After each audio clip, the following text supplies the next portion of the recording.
My stepmother stood up at my company's awards ceremony and told 200 people I had fabricated my promotion. My boss was in the front row. I played her voicemail 3 weeks later at the church council meeting. My stepmother stood up in the middle of the Harmon and Associates holiday banquet and told the room I had fabricated my performance numbers to win the regional director award. My boss was seated in the front row.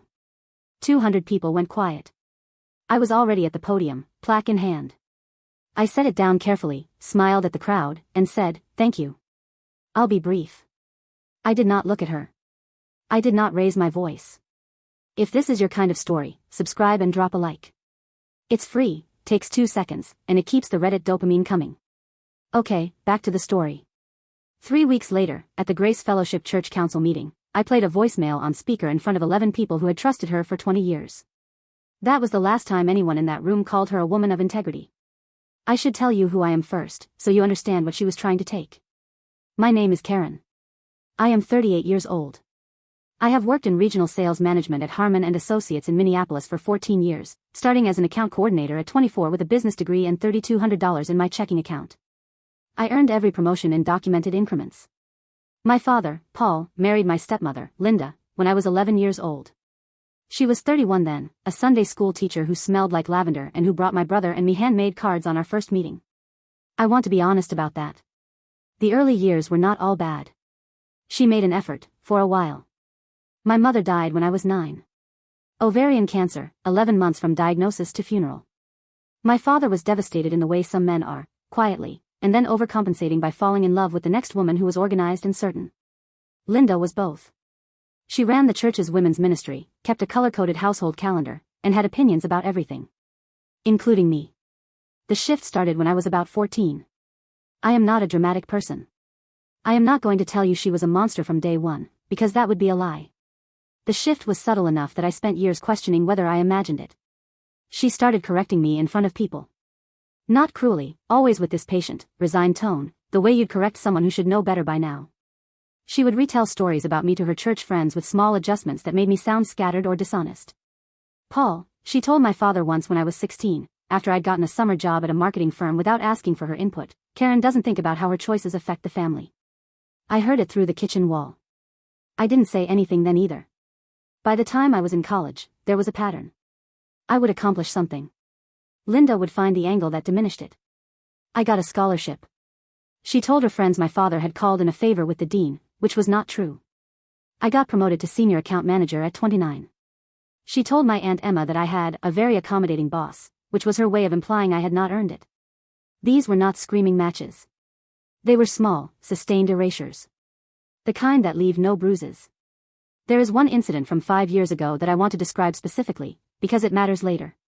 My company threw a client appreciation dinner. I had closed the largest regional account in the firm's Minnesota history that quarter, a distribution contract worth $4.2 million over 3 years. My boss at the time, a careful, measured man named Jeff, invited my family. Linda attended with my father.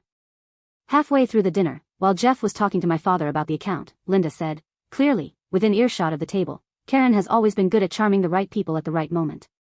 It was said with a smile. A compliment, technically. Jeff noticed. I saw him look at her once and then look away. My father laughed lightly and changed the subject. I remember pressing my thumbnail into my palm under the table until the moment passed. After dinner, on the drive home, I told Paul what that comment had done. He said, "She meant it as a compliment, Karen. You're being too sensitive." I started keeping a record after that.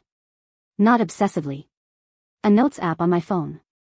Date, setting, exact words. 14 entries over 5 years. I did not know then what I would eventually use it for. The award came in November of last year. Harmon and Associates gives a Regional Director of the Year award at the annual holiday banquet, held at the company's Minneapolis headquarters, top floor conference space converted for the occasion, round tables, open bar, the works. 200 employees and their guests. I had been nominated 3 times. I won this year. Jeff called me the Friday before to tell me personally. I cried in my car for about 90 seconds and then drove to Target and bought a new blazer. I invited my father. He said he'd come. I did not specifically invite Linda, but she came, which was her right as his wife, and honestly I had no reason to expect what happened next. I told myself the old worry was paranoia. I told myself I had outgrown the need for her approval. I put on the blazer and drove to Minneapolis in the light December snow. The banquet was beautiful. I'll give it that. Caterers, a live quartet, the kind of soft lighting that makes everyone look better than they are. Jeff introduced me with genuine warmth, 14 years of documented growth, the highest single-year regional revenue in the company's history, a team of 17 who had not lost one major client in 3 years. He handed me the plaque and stepped back. I walked to the podium. I thanked my team by name, 3 of them. I thanked Jeff. I looked out at the room. And then Linda stood up. She was seated at my family's table, 4 rows back, stage right. She stood slowly, the way people do in church when they want everyone to notice. She was wearing a burgundy dress. Her voice carried perfectly. "I'm so sorry to interrupt," she said, in that patient, resigned tone. "But I think people should know the truth. Karen has been telling people she earned this award on her own merits. Some of the numbers she reported to the nomination committee were inflated. I have reason to believe that." She looked around the room. "I think a company of integrity should ask questions before it hands out awards." Silence. The kind that has weight. Jeff was in the front row. I watched him turn slowly in his chair to look at her. His expression was unreadable. I set the plaque down on the podium. I looked at the room. I looked at Linda. I did not let my face do anything that would give her the reaction she had rehearsed for. "Thank you," I said into the microphone. "I'll let the numbers speak for themselves. They're all on file." I stepped off the stage. I walked to the bar. I ordered a club soda. My hand was completely steady. My ears were ringing so loud I could not hear the quartet restart. Jeff found me 12 minutes later. He touched my elbow. "Who is that woman?" "My stepmother." He was quiet for a moment. Then, "Are you all right?" "I'm fine. The numbers are accurate." "You know they're accurate." "I know," he said. "I verified them myself when you were nominated." He looked across the room at Linda, who was now seated and speaking quietly to my father. "Does she do this kind of thing regularly?" "I have documentation," I said. "Going back 5 years." Jeff looked at me. "You should probably show someone that at some point." "I'm planning to," I said. And I was. I just needed 3 more weeks. Here's what Linda did not know. I'm not trying to cause trouble. I'm trying to give you an opportunity to handle this with some dignity before it becomes embarrassing. You've always had a problem letting people believe things about you that aren't quite true. Call me back. I had listened to it twice. Then I pressed save and set the phone face down on my counter. January 9th arrived cold and dark, as Minneapolis January always does.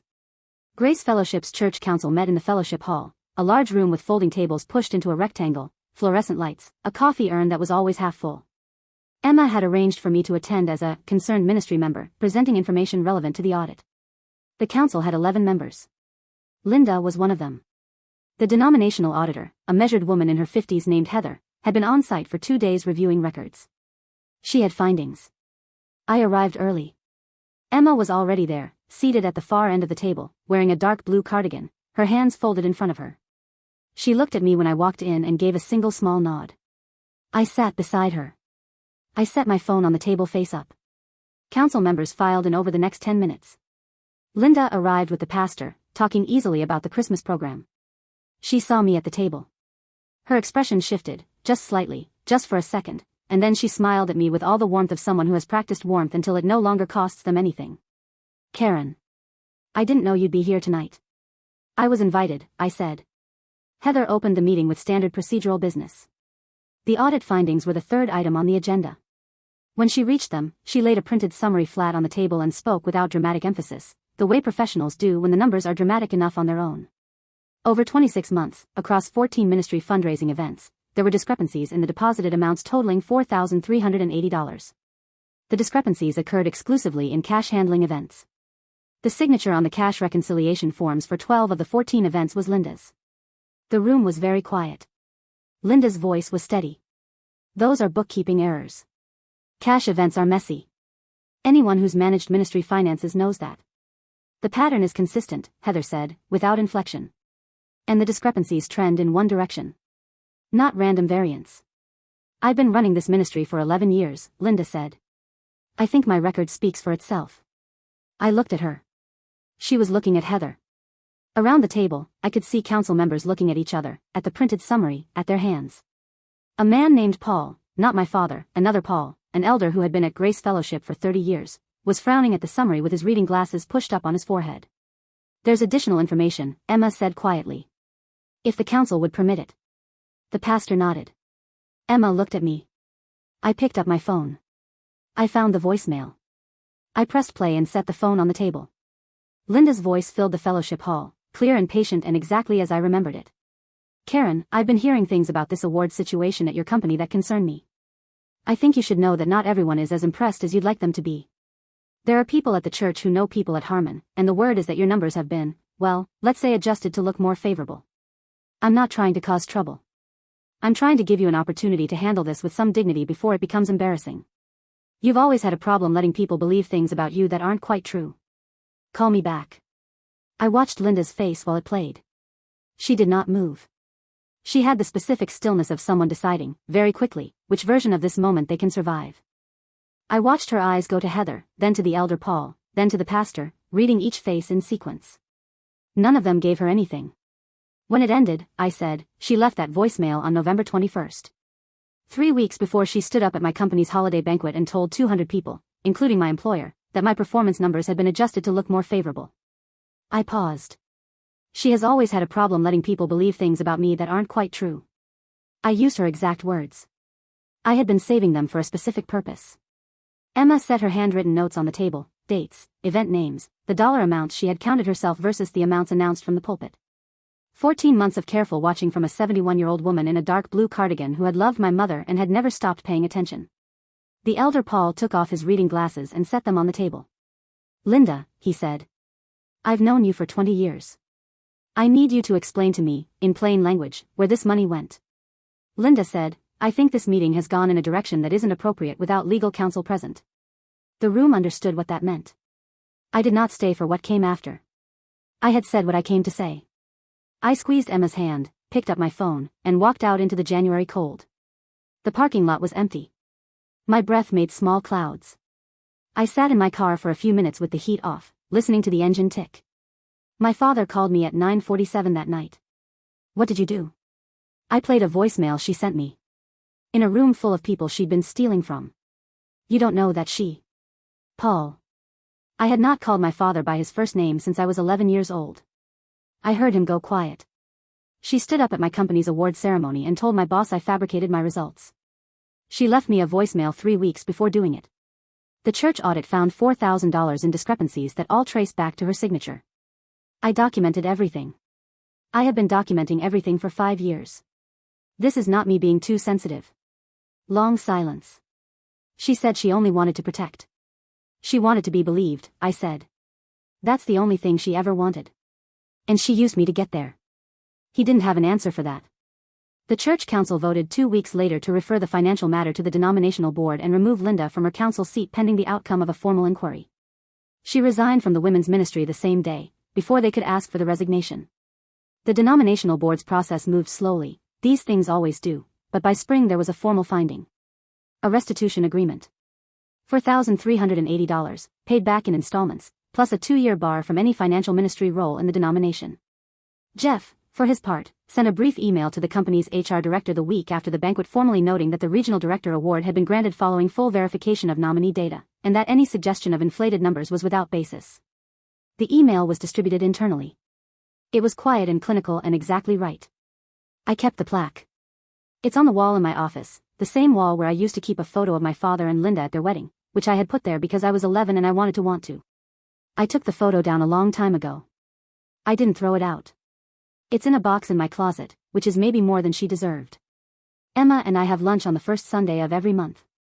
She orders the same thing every time, club sandwich, no tomato, sweet tea, and she always asks me how work is going with a sincerity that still catches me off guard. She is the person who watched when no one else was watching. She counted the money in a cash box at a bake sale and wrote the number down in a notebook because she had a feeling. I have thought about that a lot. How much depends on one person deciding to pay attention and not talk themselves out of it. My father and Linda are still married. I have no interest in that particular story anymore. He made his choices in the specific order he made them, and I stopped waiting for a different sequence. I am still at Harmon and Associates. I have 17 people on my team. My numbers this year are accurate to the decimal. They always have been. She said I had always had a problem letting people believe things about me that aren't quite true. She was right about the problem. She had the wrong person.